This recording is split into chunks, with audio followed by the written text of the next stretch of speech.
They say sound carries differently in cloisters, that it folds back into itself, that it lingers, not like an echo, but more like an afterthought. I'd always half believed that.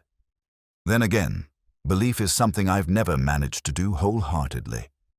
It was late April, a Monday, I think. One of those days where the wind smells of old stone and wet leaves and things not quite finished.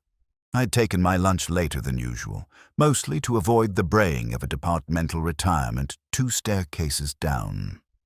Nothing as grim as forced celebration.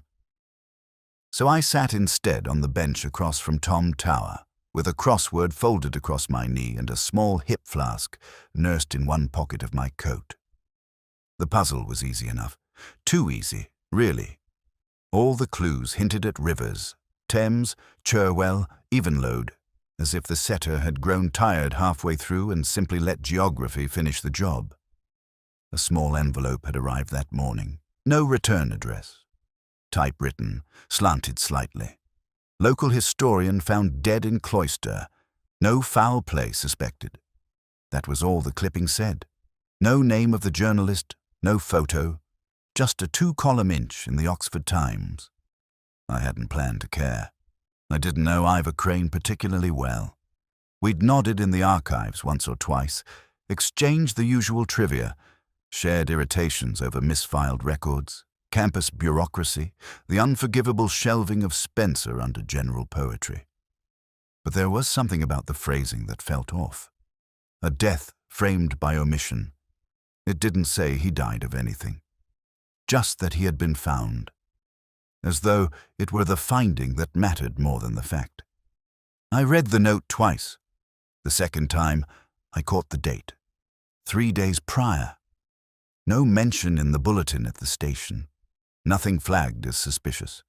Perhaps it was merely my own boredom bending the shadows. But I'd long since learned not to ignore a nudge from my subconscious, however trivial it seemed at first. I wandered into the cloisters shortly after 2.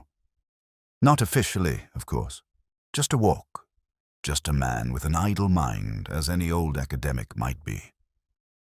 The rain had stopped, but the air still held its breath. A custodian passed me without comment, the sort who knows better than to question the footwear of a man who walks like he belongs. The spot where Crane had collapsed, if that was the word, was marked only by a faint chalk outline, poorly washed. There were no flowers, no plaque, no ghosts, save the ones I brought with me. There was a small alcove nearby, the kind students use for late-night cigarettes or stolen kisses. It faced the north wall, which caught sound like a net. I stepped into it just to feel the hush. There was something peculiar about the silence. It wasn't total.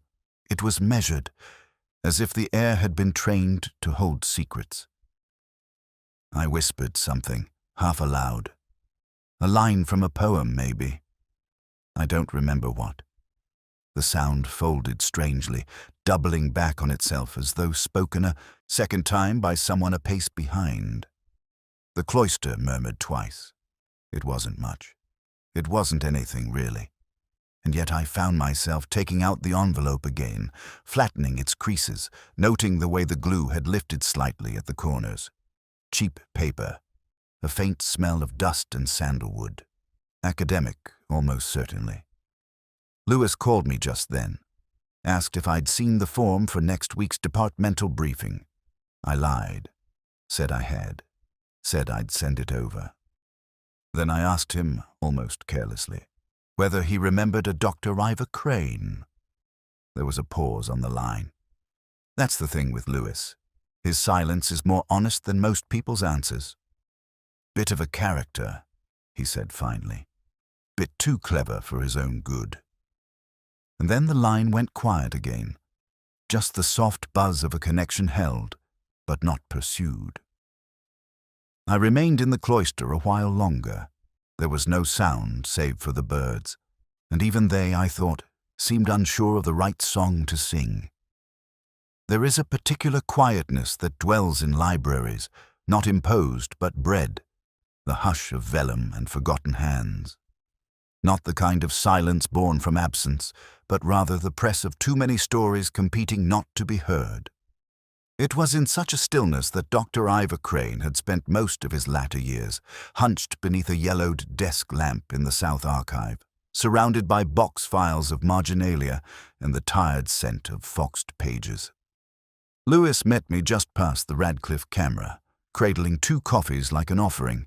His brow already held the faint furrows of irritation, either with me or the weather, or both. "Natural causes," he said, handing me the cup. "Collapsed mid-morning. Custodian found him before lunch. Bit of a fuss, but no police matter, really." I asked him why the briefcase was empty. He blinked, small, deliberate surprise. "How'd you know it was?" "They always are," I told him. "Men like Crane carry their thoughts on paper. If he was working, he'd have had something inside it. Drafts, scribbled notes, a book he was quoting too much. The absence speaks louder than the content would have." We entered through the west cloister door, the one that sticks if you don't lift it slightly as you push. Crane's office hadn't been officially sealed.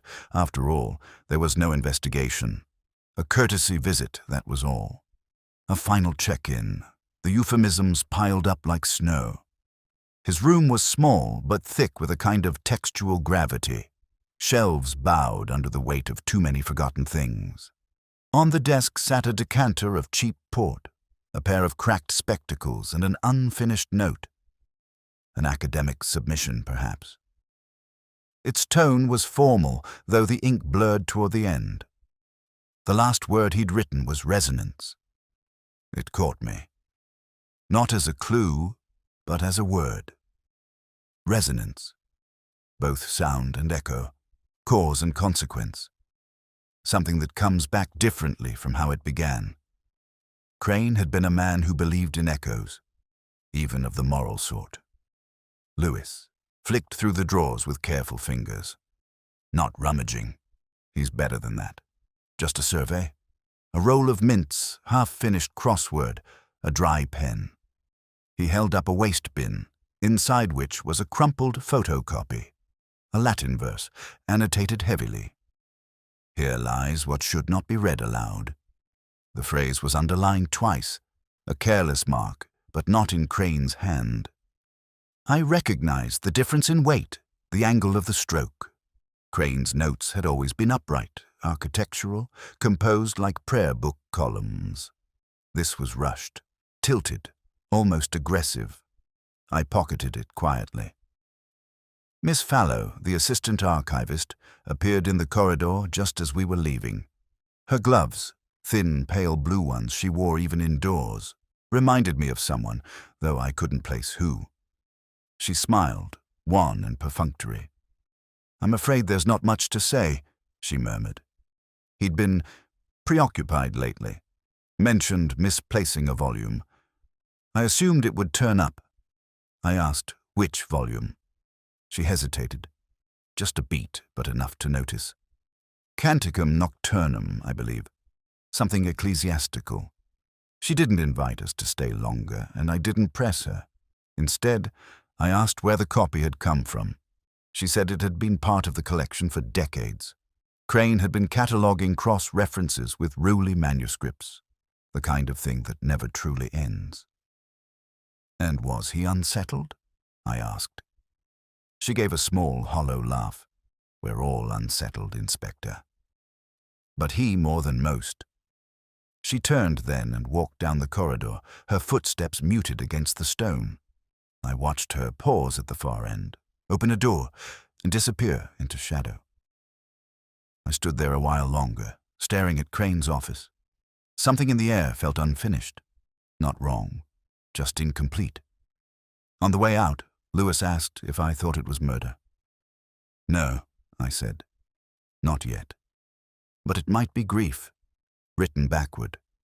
It was the kind of rain that never made a sound, the sort that hovered just above the ground like breath on glass." I walked across the quad with the collar of my coat turned up and a single phrase repeating itself beneath the noise of the day. Here lies what should not be read aloud. A warning, perhaps, or an invitation. Crane's handwriting had not been on that note, of that I was certain. But someone had wanted it to seem so, and the forgery wasn't careless. It had been made by someone who had spent time watching him write. That required access, patience, and a particular kind of intimacy. Not romantic, necessarily. Academic proximity can be just as intense and twice as private. I stopped by my rooms briefly to retrieve a magnifier, though it was more ritual than necessity. I've always believed that if one approaches a puzzle with too much haste, it folds in on itself like damp parchment. Back at the station, I spread the fragment over my desk and let it settle under the yellow pool of my desk lamp. The poem itself was unremarkable. A Latin, devotional chant of uncertain date, likely lifted from a commonplace anthology. But the footnote beneath it was odd, too precise. It cross-referenced a volume that didn't exist in our records. Folio 127, Codex Vesperi. Line 12. Resonat in quod tangi non licit. I translated it aloud to myself, more from habit than need. It resounds in the mouth, what may not be touched. It was the kind of line Crane would have adored, a moral echo hidden in a grammatical puzzle. And yet, the number bothered me. Line 12. I'd seen a reference to that number earlier, not in Crane's papers, in the crossword I had tossed unfinished that morning. The clue had been 12 across, monastic hush, echoing twice, 7. I hadn't filled it in at the time. I rarely bother with easy clues. But now, hours later, I wrote the answer slowly in the corner of a notebook. Silence. The hint had been in the clue itself, echoing twice. The cloister, the reverberation, a symmetry of silence. I glanced back at the footnote. Someone had deliberately mirrored Crane's academic tone, but added this line as if it belonged to an original source. I suspected it was entirely fabricated, a false thread sewn into an old garment, designed not to be checked, because to check it would require access to a codex that never existed. And yet, oddly, it worked. It felt real, which made it dangerous. Lewis knocked once and came in without waiting. He had a folder under his arm and a tea bag burn on his cuff. Miss Fallow handed over this, he said. Said it might be of interest. It was a slim packet of correspondences between Crane and a woman named Vane. The letters were brief, precise, academic to a fault. But every so often, there was a line that hesitated, a pause too long, an adjective too lyrical. One note, written in pencil rather than ink, said simply, "Margins matter. They hold the ghosts." I read it twice, 3 times. Margins matter. There was no signature, just the imprint of a pressed thumb near the fold. Whoever had written that hadn't meant to sign their name. They'd meant to leave a feeling. When Lewis asked if it meant anything, I shook my head. "Not yet," I said. "But it will." He left me to it, and I sat there long after the office grew dark, staring at the annotation. It didn't say much, but it said it in a way that made me feel watched. There are certain women who wear gloves not for warmth nor elegance, but for detachment. Miss Vane was such a woman. They were ivory kid leather, scuffed at the thumbs, dust clinging to the creases. The kind of gloves that spoke of long afternoons in locked rooms with brittle paper and flaking bindings. Not theatrical, exactly. Just deliberate. She had agreed to meet me in the lower reading room of the Bodleian, beneath the hushed guardianship of Duke Humphrey and 1,000 unread volumes. She didn't rise when I arrived, only looked up with the faint irritation of someone interrupted during a slow act of translation. I remember noting her posture before her face. Spine straight but never rigid, like someone who had once studied music before leaving it behind for older languages. She gestured to the seat opposite. I sat. "You're asking about Ivor," she said, without a preamble. It was not a question. Her voice had a clipped cadence to it, vowels rounded by schooling, consonants honed by years of silence. I said I was revisiting the circumstances of his death. She nodded once, with that quiet faculty precision that disguised both grief and guilt in equal measure. We hadn't spoken often in the past, she and I, though our paths had crossed at lectures and candle-lit dinners where no one drank enough to be truly honest. I remembered her once quoting Donne across a crowded room, her voice cutting through the fog of mediocre port like a well-aimed knife. I asked if Crane had mentioned anything unusual in the weeks before his death. She hesitated. Not obviously, but he'd become fixated. On? She sighed, lifting her gloved fingers to her temple, brushing back a strand of nothing. A pattern, she said, in the Vesperi transcriptions. He believed the repetition of certain liturgical lines pointed to something buried in the text. A code, maybe, or a message. I told him it was absurd, that medieval scribes rarely had the luxury of subtext. And did he believe you? Of course not. He never did. That was half his charm. Her eyes flicked sideways at that, toward a narrow volume bound in fading blue buckram. I let the silence stretch, allowing her to fill it or flee it. She chose the former. He sent me a note, she said at last. 2 days before it happened. Just a scrap of verse, copied in his hand. Something about silence murmuring twice. I thought it nonsense. Now I'm not so sure. I asked if she still had it. She shook her head. No apology, just fact. The library's central clock struck the half-hour then, a hollow bell that made the air vibrate slightly above our heads. I glanced at her gloves again, still unremoved, still tight. I asked why she wore them. She tilted her head, curious. Why does a detective ask about gloves? Because the cleanest hands often leave the most lasting prints. She smiled then, not warmly. I wear them because the past clings, and some of us aren't so eager to be remembered. We said little else. I rose, thanked her, walked past the desk where the librarian stamped date slips with a mechanical thud that echoed oddly in the stone chamber. On the way out, I passed a student hunched over a microfiche reader. His fingers trembled slightly as he turned the dial. Not from nerves, I think. From reverence. Or exhaustion. Outside, the rain had returned, thinner now, as though the sky had changed its mind halfway through. It wasn't until later, back at my flat, that I recalled something else. Vane's gloves had left no marks on her books, but there had been a faint smudge on the inside of her reading glasses. A fingerprint, half erased. Someone had touched them, possibly her, possibly not. It wasn't proof, but it was a crease in the margin. And those, as I was beginning to learn, mattered. I returned to the cloister not for answers, but for tone. Sometimes it isn't the words that linger, but the pitch beneath them, the breath between syllables, the pattern that never quite resolves.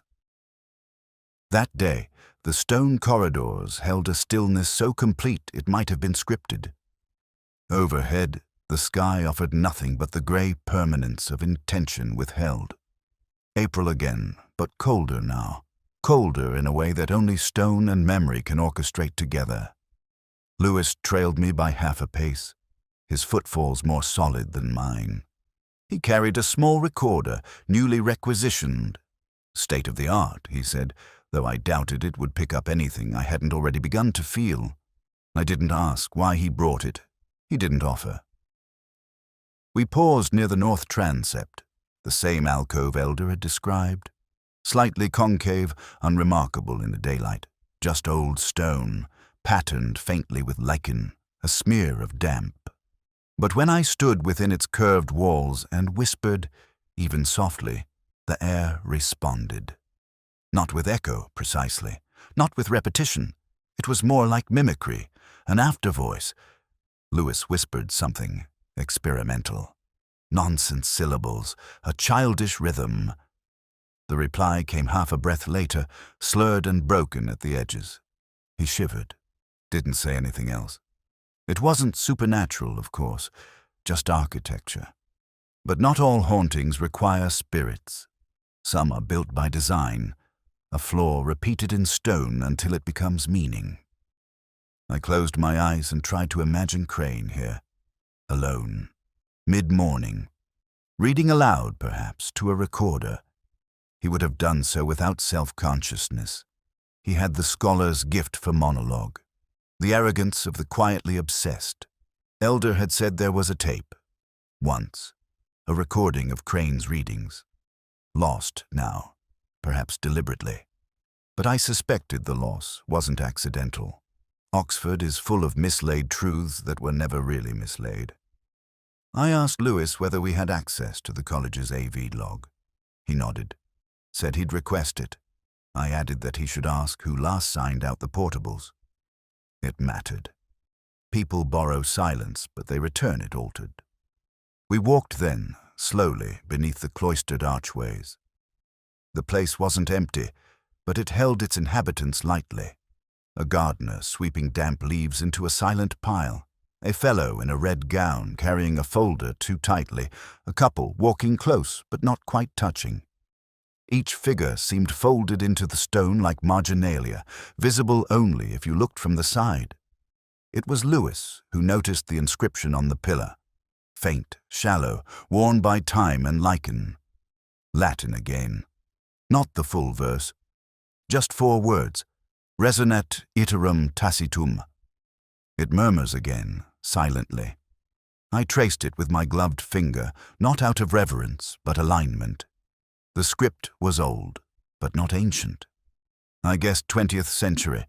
Crane's work, perhaps. Or someone before him with the same preoccupation. Silence has always been a favorite muse of the scholarly damned. Later that evening, back at my flat, I sat with the crossword.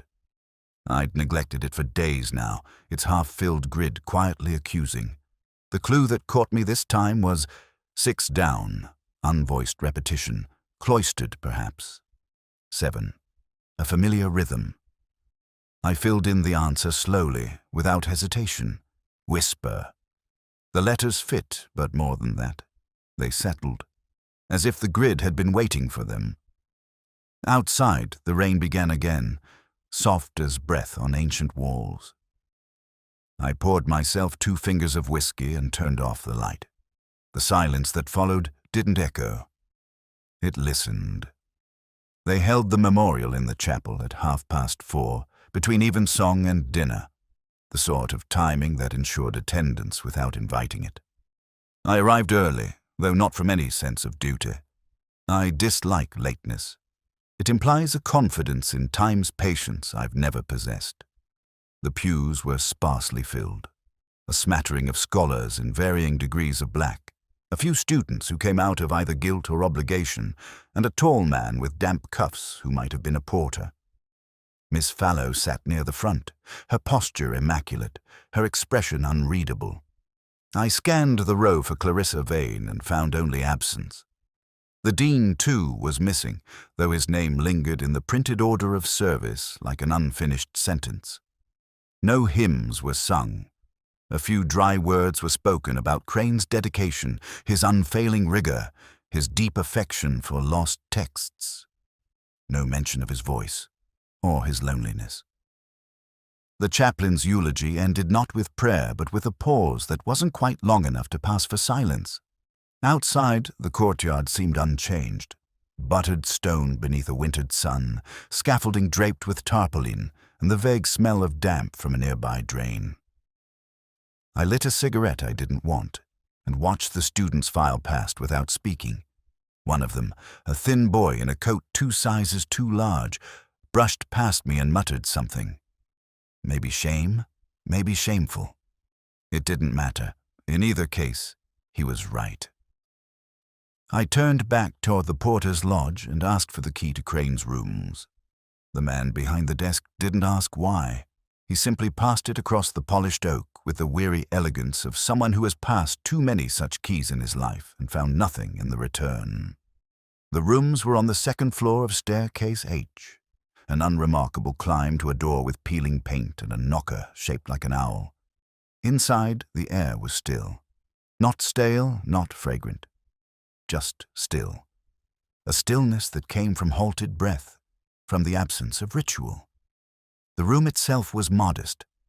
A single chair by the window, books lining every possible wall, and a desk scattered with loose pages and clipped obituaries. A glass stood on, the windowsill half filled with cloudy water. No whiskey, no pretense, just residue. I let my eyes wander. A framed photograph sat near the edge of the desk. Crane, younger, beside a woman whose face had been turned slightly by the light, or perhaps by time. Not Clarissa, as someone else. Her smile was unreadable. A name was scribbled faintly on the back. Margaret, Durham, 1971. Beneath it, a small exclamation mark. That surprised me. There was a calendar, half covered by a folder. I lifted it carefully. The date was circled. 2 days before his death. In the margin, in pencil, were 2 words. Final notes. Nothing more. Final notes. A musician's phrase, almost, or a confession. Beneath the calendar lay a sealed envelope, unposted. Addressed to Clarissa Vane. The handwriting faltered in the final strokes, the way ink does when the mind runs ahead of the hand. I did not open it. I didn't need to. There are words not meant for detectives. Lewis rang then. Said the dean had cancelled a scheduled meeting with Crane that week. No explanation, just silence. Said also that the AV register showed an older model tape recorder had been checked out under Crane's name but never returned. No one had seen it since. I looked once more at the envelope, its edges slightly bent, its contents unread. Then I returned it to the desk drawer, unopened. Not everything needs to be found. Some losses should remain unfound, if only to honor their leaving. It was Lewis who found it, or rather, failed to. An absence masquerading as a clue. I'd asked him to look through the internal holdings register, hoping for nothing in particular, which, in this line of work, is often when something starts to surface. He called just before 6. Said he'd gone through every entry logged under Crane's faculty key over the last 3 months and found no mention of Canticum Nocturnum. Nothing under the title, nothing under the Codex Index, no marginal notation, just a phantom reference in a personal catalogue Crane had kept privately, typed on yellow carbon paper and alphabetized in a filing drawer lined with lavender sachets. Lavender. That detail lingered longer than I care to admit. Lewis asked if I was sure the title existed. I told him it didn't matter whether the volume was real. What mattered was that Crane had thought it was. He sounded tired, said he'd ask around in the morning. I told him to go home. The line clicked dead with a kind of relief. I stayed at the college, not in any official capacity. I simply walked its halls like a returning ghost. No one stopped me. Authority, I've found, is rarely questioned if you wear it like an old coat. I slipped into the reading room, where the windows had been left slightly ajar. The smell of old paper mingled with the cool edge of evening. I traced my fingers along the card catalogue, the last remnants of an era that refused to vanish entirely. Dust curled beneath my nails. Each drawer opened with the sigh of overused hinges. And there, beneath canticles and canon law, a gap. Not large, not obvious, but enough for a card to have been lifted recently. The adjacent cards were slightly crooked, as if someone had slid them hastily back into place. I made a note, not a conclusion, just a leaning. Returning to Crane's last essay, I reread the passage that had once struck me as mildly curious and now began to itch. He had referenced line 14 of a nocturnal chant, Murmuravit lumen clausum, light whispered behind closed doors. The line did not appear in any known translation I could recall. I cross-checked with the Index Scriptorum. Nothing. It was a fiction folded into the plausible. Someone had helped him believe it. Or let him. Which is worse, I couldn't say. I jotted a few letters in the margin, an old habit from crossword days. The initials of texts, the structure of Latin meter, possible anagrams. Nothing resolved. But the shape of something began to cohere. A pattern in what was missing. The tape, the volume, the card. All vanished, but none of them without trace. Even a disappearance leaves dust where it stood. On a hunch, I stopped by the AV office. The student assistant was too busy with headphones to notice me at first. When he did, he looked up with a vague alarm of someone expecting reprimand. I asked for the physical ledger. Not the digital spreadsheet, but the actual book, spine-cracked, entries in ink and pencil both. He hesitated, then handed it over. I turned to the week of Crane's death. His name appeared once, 3 days before the collapse. A note in the margin, Unit 47, personal use. But it wasn't his handwriting. Crane's penmanship was unmistakable, clipped, measured, almost architectural. The entry was rounder, looped. I'd seen that hand before. I took a photograph, gently returned the book, and stepped back out into the evening.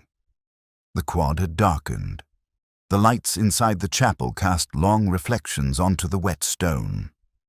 I didn't yet know who had made Crane believe in a book that wasn't there, but I was beginning to suspect they believed in it too. She had a fireplace. That was the first thing I noticed. In Oxford, they're rare now. The health and safety men have long since forced most colleges into electric logs and whispering vents. But Vane's rooms, a fellow's suite in the older wing of All Souls, kept the original hearth intact. Even the grate looked authentic, iron, soot-lined, just slightly askew. The sort of detail that survives on the understanding it shouldn't. She met me at the threshold, not surprised.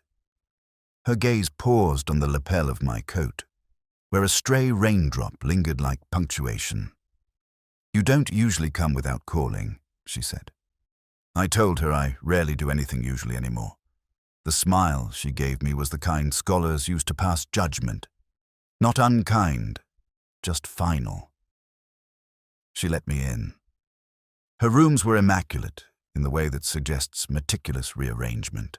The books were not dusty, but recently touched. The papers were in piles, but none showed the ragged slouch of use. And the hearth, that was the centerpiece.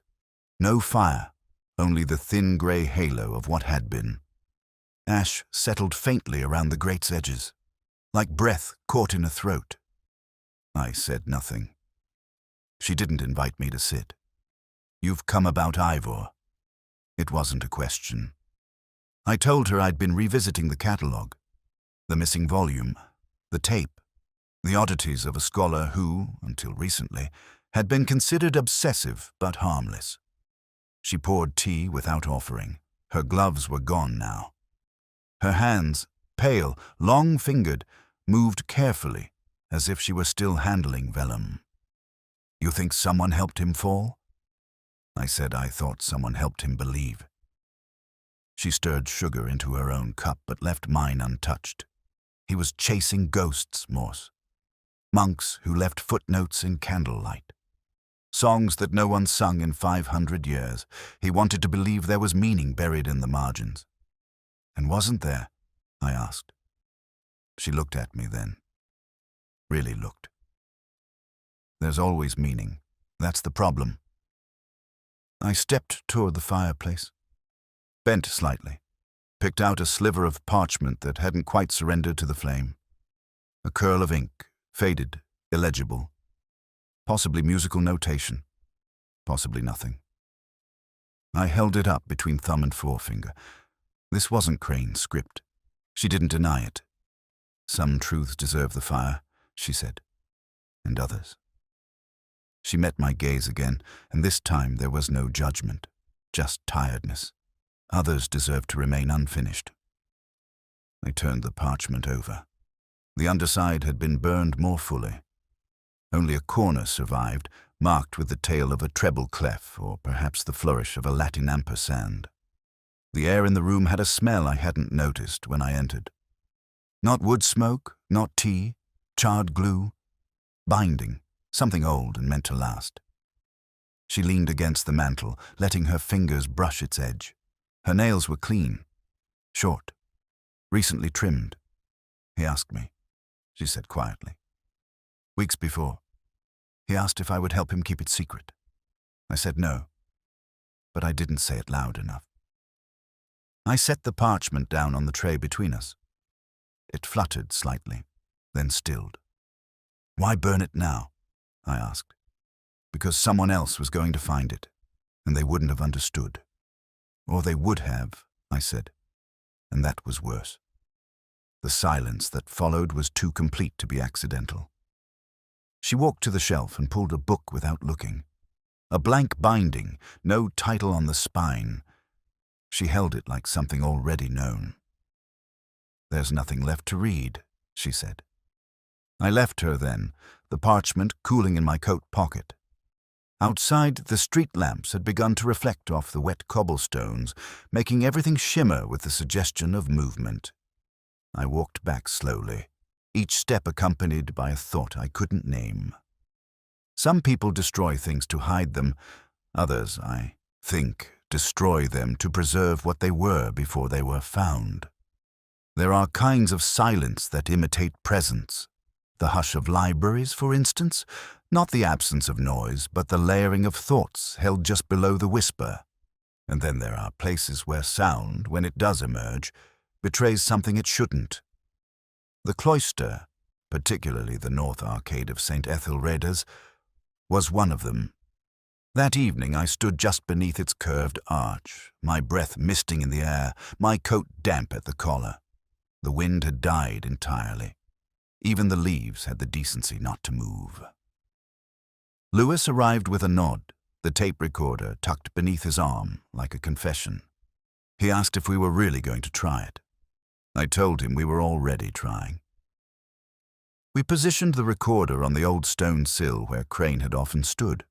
There was a faint notch in the wall, unremarkable unless one was looking for something overlooked. From it, a thin line of soot had run down the mortar. Someone had placed candles there, once, or matches.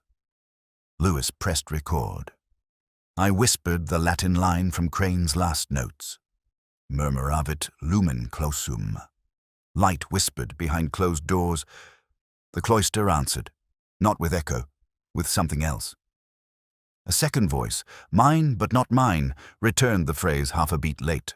The pitch was wrong, hollowed, strained, like a phonograph run one turn too slow. Lewis stepped back. That's not just architecture, he said. No, I replied. It's an arrangement. Someone knew how the space would respond. We listened to the playback once. The recording captured the hesitation, but not the feeling. Some things don't translate. It was then, in the shadow of the arch, that I recalled something from a week earlier, a trivial comment made by a cleaning woman who passed the cloister daily. She had said in passing that Crane often spoke aloud to himself there, just after sunrise. I'd assumed she meant mumbling, but perhaps it had been ritual. I asked Lewis whether the department still archived old security tapes from the quad, the ones that ran overnight. He nodded. Said they were rarely reviewed unless a bicycle went missing. I told him I needed everything from the week Crane died, midnight to 8 a.m. We parted then, the recorder still warm in my hand. I didn't return home. Instead, I walked to the old audio suite in the west wing of the Bodleian. The assistant was a student, first year likely, all cheekbones and caffeine. He looked up briefly, saw the expression on my face, and handed me the headphones without speaking. The reel I wanted had been tagged incorrectly, labeled Maintenance Loop Janitorial Access. I rewound it to 3 days before Crane's collapse. At 5:47 a.m., a figure entered the cloister. Not Crane. Too tall. Too quick. Wrapped in a scarf the color of dried plums. A minute later, Crane appeared. They didn't speak. Not audibly. But the second figure handed Crane a small object. Square. Metallic. The angle didn't allow for detail. Then, after a pause, the tall figure stepped back and watched as Crane moved into the alcove, placed the object down, and began to recite something into the curve of the wall. He didn't know he was being watched. I froze the frame. Rewound. Watched the scarf sway as the second figure walked away. It was the scarf that brought it back. The same one folded neatly on the coat peg in Clarissa Vane's rooms. I'd seen it. I'd mistaken it for maroon, but under fluorescent light, it would look plum. I didn't leap to conclusions. I don't leap anymore. But I marked the timestamp, 5:49 a.m. A minute after that, the sound Crane had spoken echoed back. Twice, not architecture, not accident, arrangement, deliberate.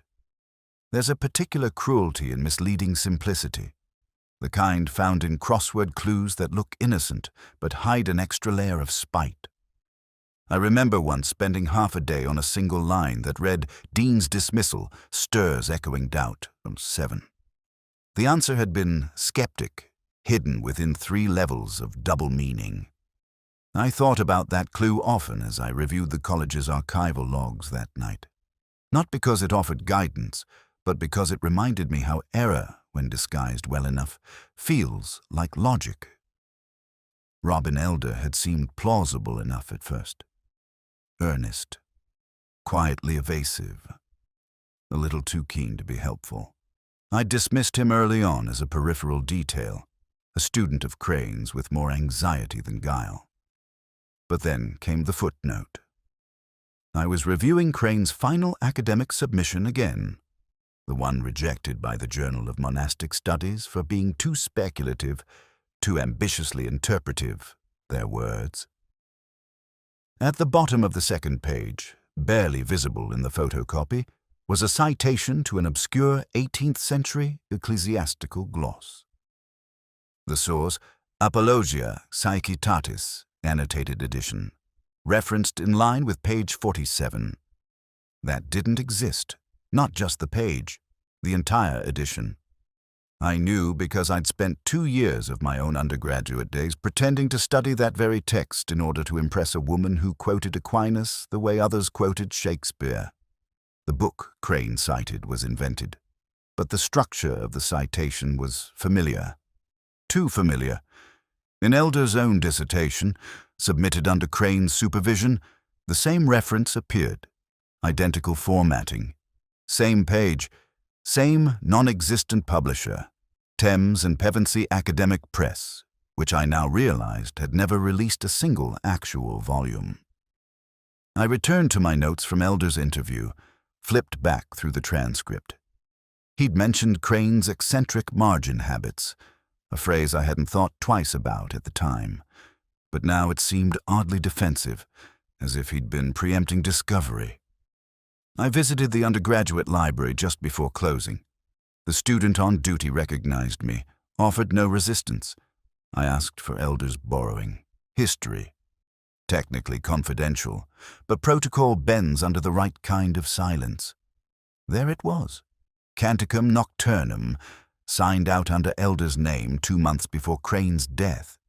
But the entry had been crossed out, then rewritten under Crane's name, with a correction noted in the margin. The handwriting on the correction was neat, overly so. I knew Elder's style now. Looping, hesitant, inclined to smudge. The correction had been written slowly, deliberately. It was a forgery, yes, but a clumsy one, trying to be careful. I walked back through the quad, passing the dining hall, where laughter rose in odd bursts from an open window. I thought of Elder's thin wrists, the nervous way he picked at his cuff buttons, the quiet reverence in his tone when he spoke of Crane. Perhaps it hadn't been malice. Perhaps it had been longing. the kind of need that made young men desperate to impress the wrong mentors. Back at my desk, I pulled a printout of Elder's essay from the case file. There, at the bottom, was another quote. This one from Byron.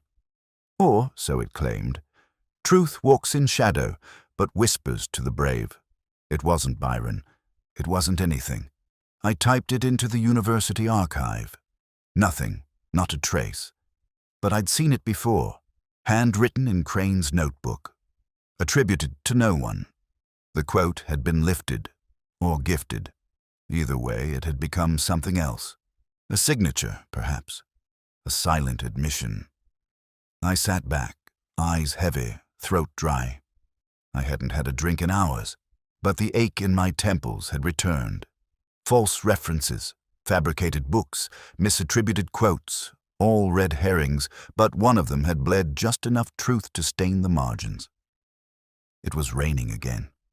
A quiet, disciplined rain that had the decency not to be dramatic.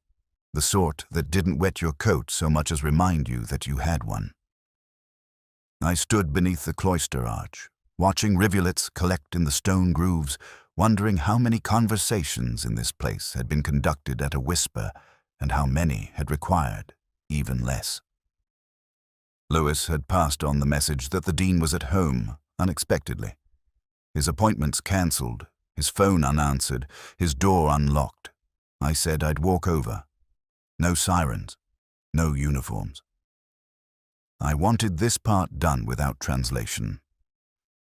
The dean's quarters overlooked the south lawn, a graceful expanse of clipped grass and remembered privilege.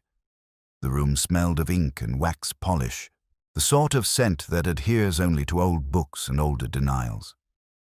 He was seated when I arrived. Not reading, not writing, just seated. A decanter within reach, though I noticed he hadn't poured. His hand hovered above it like a pianist refusing to play. He didn't look up when I entered. So, he said, you've come to ask what Ivor found. I didn't reply. The question was too clever by half. He reached into a desk drawer, withdrew a folded page. Worn, soft-edged, yellowing at the creases. He placed it carefully on the table between us. I didn't move. I've found that men who reveal something too easily rarely mean you to take it away. He tapped the page once, then drew his hand back. He wrote this. Just before everything unstitched, he was going to publish it. Bury it in an appendix, footnoted beneath his so-called codex theory. I asked if it was a confession. The dean shook his head. Worse, he said. A pattern. A tracing of sins no one was meant to see. Not in one place, not aligned. The paper bore Crane's hand, unmistakable, delicate, ecclesiastical, too neat for a dying man. A verse in Latin, followed by an English gloss, broken mid-line. In the ledger of cloisters, the light lies twice. Once in truth, once where the witness stands. It wasn't poetry, not quite, but it had rhythm. The kind that spoke of something finally understood. The dean poured himself a drink then. Just one. The act held no ceremony. You knew, I said. He nodded. Long before Ivor wrote it down. He was always better at assembling echoes than voices. I asked why he hadn't destroyed the page. Because he wanted someone to read it, he said. Just not the world. I stepped to the window. The rain had thickened, its patter now steady, the sort that adds weight to thoughts already too heavy. I asked how it ended. He stared at his glass. He came to me, Morse. Said the silence had to be broken. Said he'd found marginalia in the college's oldest texts that proved acquisition through less than legal channels. Post-war dispersals, churches stripped, libraries parted. You know the story. I did. And you stopped him. The dean met my eyes. Slowly. He asked me if I remembered a verse he'd written in his youth. Said it was never published, but that it held the key. I told him I didn't. That was true. but he seemed to hear something in my silence. He looked at me and said, "Then I'll read it to the stones. They remember. The cloister." "Yes." "You followed?" "No, you watched." "Of course." "And then?" He read aloud. "Into the curve, the place where sound never ends." And then he sat down, and he didn't rise again. The dean passed me the paper. I took it. My fingers left no print. Outside, the chapel bell tolled once, a long, flat note. I folded the page, not to hide it, to carry it. I kept the page, folded once, carefully, and slipped inside the spine of Oxford Echoes, a battered volume I hadn't opened in years. Crane's last words deserved to sit among the forgotten, not erased, not buried, but placed where only the curious might one day find them. After my conversation with the dean, there was nothing left to pursue, no one to charge, no crime, at least not one that could be measured with statute or ink. Just a man undone by a truth only he had believed was still possible. Clarissa Vane resigned 2 days later. No explanation given, none demanded. She left behind her Bodleian key, her fellow's ring, and a short note that simply read, "The margins win." I found it strangely comforting. Not tragic, not dramatic, just final. Robin Elder vanished into postgraduate obscurity, transferred to another college, took up medieval cartography. I heard his name once in passing at a conference.